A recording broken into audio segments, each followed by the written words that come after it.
Elite study platform पर आप सभी का स्वागत है। इस सीरीज में हम डिस्कस कर रहे हैं 20 ऐसे कंप्यूटर से संबंधित क्वेश्चन जो कि आपके आने वाले एग्जामिनेशन के लिए बहुत ही इंपॉर्टेंट साबित होंगे। विशेष तौर पे जीआईटी में इस तरह के प्रश्न बहुत बार रिपीट भी हो रहे हैं। तो इस लेक्चर में हम डिस्कस करेंगे। पहला प्रश्न है, speed of CPU is measured in. CPU की स्पीड को किस तरह से मेजर किया जाता है? तो इसका सही उत्तर होगा देखिए गीगाहर्ट्ज, जो कि ऑप्शन डी में है। इसके अलावा यहाँ पे ऑप्शन में दिया गया है निम्बल। निम्बल देखिए डेटा को मेजरमेंट करने की सबसे छोटी यूनिट है। उसके बाद हमारे पास बाइट आता है, उसके बाद किलोबाइट आता है, केबी, उसके बाद हमारे पास एमबी आता है जिसे मेगाबाइट कहते हैं, उसके बाद जीबी आता है जिसे आप गीगाबाइट भी कहते हैं। गीगाबाइट बहुत ही पॉपुलर टर्म है डाटा को मेजरमेंट करने की। ठीक है जी। हम हार्ड डिस्क को भी वर्तमान में जीबी में देखते हैं कि कितने जीबी की है, तो टेराबाइट भी आगे आ चुका है। इस तरह से यूनिट आगे भी बढ़ती रहती है। अगला प्रश्न है, the heart of the processor which performs many different operations. देखिए तो यहाँ पे आपको बताना होगा रजिस्टर्स है या फिर अर्थमेटिक एंड लॉजिक यूनिट है या कंट्रोल यूनिट है। तो इसका सही उत्तर होगा अर्थमेटिक एंड लॉजिक यूनिट। तो जो heart of the processor which performs many different operation जो परफॉर्म होते हैं कहाँ पे होते हैं? ALU में, अर्थमेटिक एंड लॉजिक यूनिट्स में ही परफॉर्म होते हैं। अगला प्रश्न है, ALU consist of dash bits. This is very important. यदि आपको आता होगा तो आप कर पाएंगे, नहीं आता होगा तो आप कभी भी इस तरह के प्रश्न नहीं कर पाएंगे। तो देखिए ALU कंसिस्ट ऑफ 16 बिट्स, याद रखिएगा ऑप्शन सी इसका बिल्कुल सही उत्तर है।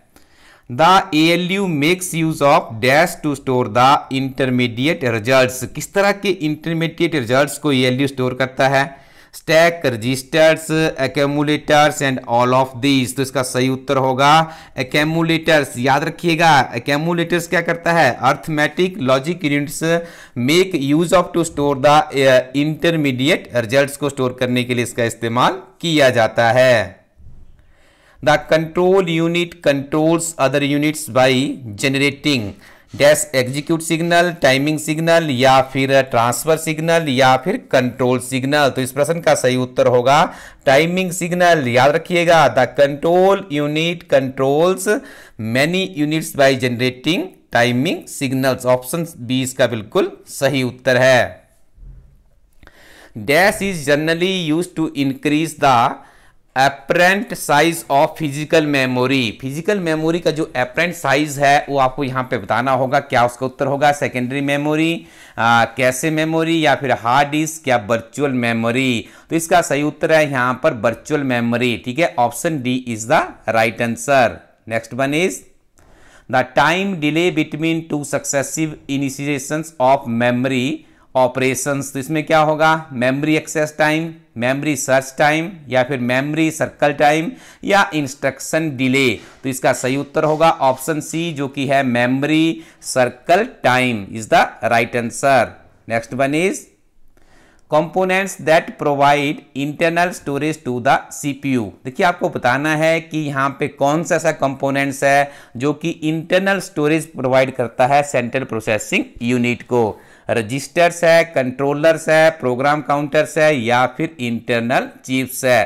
तो इसका बिल्कुल सही उत्तर होगा रजिस्टर्स। याद रखिएगा जो components that provide internal storage of the CPU को जो इंटरनल स्टोरेज प्रोवाइड होती है वो कहाँ से होती है? रजिस्टर से होती है। This is very important question. किसी ना किसी एग्जाम में आपको जरूर ये प्रश्न रिपीटेड फॉर्म में देखने को मिलेगा। Which of the following CPU components generates timing and control signal for executing an instruction? तो ये कहाँ पे एग्जीक्यूट होती है?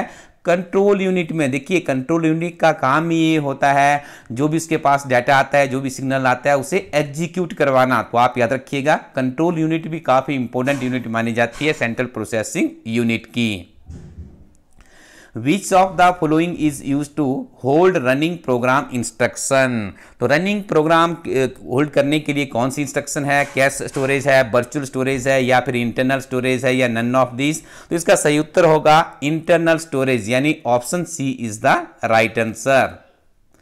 The ALU performs which operation. देखिए अर्थमेटिकल लॉजिक यूनिट कौन से ऑपरेशन को परफॉर्म करती है? लॉजिकल या फिर एल्गोरिदम बेस्ड या फिर लॉगरिदम बेस्ड या फिर फाइनल ऑपरेशंस। तो ALU परफॉर्म यहाँ पे देखिए लॉजिक, अर्थमेटिक लॉजिक यूनिट है। आप इसका उत्तर यहाँ से इसकी एब्रिविएशन से भी भांप सकते थे।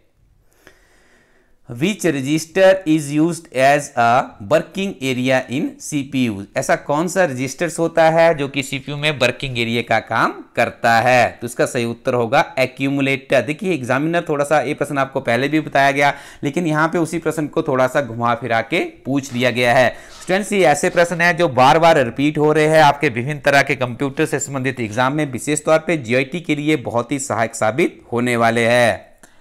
Which of the following registers holds the information before it goes to the decoder? तो इसका सही उत्तर क्या होगा? Control register, data register, accumulator या फिर address register.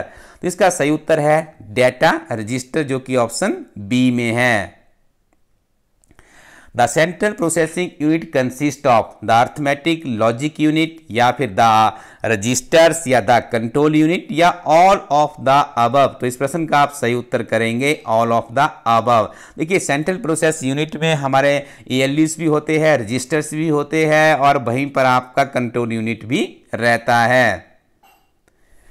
The speed of operations of cash used in computers is slower then that of. तो इसका सही उत्तर होगा यहाँ पे रजिस्टर ऑफ CPU, यानी option D is the right answer. देखिए यहाँ पे आपसे और ऑप्शन में पूछी गई है रैम, इसकी फुल फॉर्म भी पूछ ली जाती है, रैंडम एक्सेस मेमोरी है।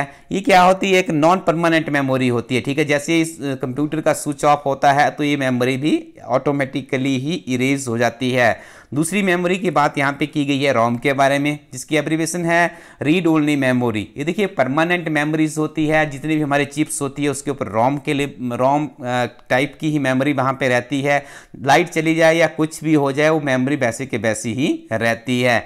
तीसरी यहाँ पे देखिए ऑप्शन बताया गया था HDD, जिसका एब्रिविएशन होता है हार्ड डिस्क। देखिए हार्ड डिस्क का इस्तेमाल किया जाता है डाटा को स्टोर करने के लिए। हर कंप्यूटर में आप देखेंगे उसमें हार्ड ड्राइव लगा हुआ होता है, उसका मेन काम होता है डाटा को स्टोर करना। इसी तरह से आप अपने मोबाइल फोन में जाते हैं तो उसकी इंटरनल मेमोरी आप चेक करते हैं, एक्सटर्नल मेमोरी उसकी चेक करते हैं, तभी आप अपना मोबाइल फोन भी परचेज करते हैं। देखिए मेमोरी एक बहुत ही महत्वपूर्ण कंसेप्ट है। यदि मेमोरी कंप्यूटर या मोबाइल फोन में नहीं होगी तो आप उसमें किसी तरह का कोई भी डाटा स्टोर नहीं कर सकते। Which of the following term is not closely related to main memory? तो यहां पे आपको बताना है कि कौन सी ऐसी टर्म है जो कि मेन मेमोरी से संबंधित नहीं है। नॉन वोलाटाइल या फिर परमानेंट या फिर कंट्रोल यूनिट या टेम्परेरी। तो इसका सही उत्तर होगा ऑप्शन सी कंट्रोल यूनिट। देखिए control unit directly main memory के साथ में रिलेटेड नहीं है। कंट्रोल यूनिट का काम है डाटा के फ्लो को कंट्रोल करना, मेमोरी से रिलेटेड इसका कोई भी काम नहीं है।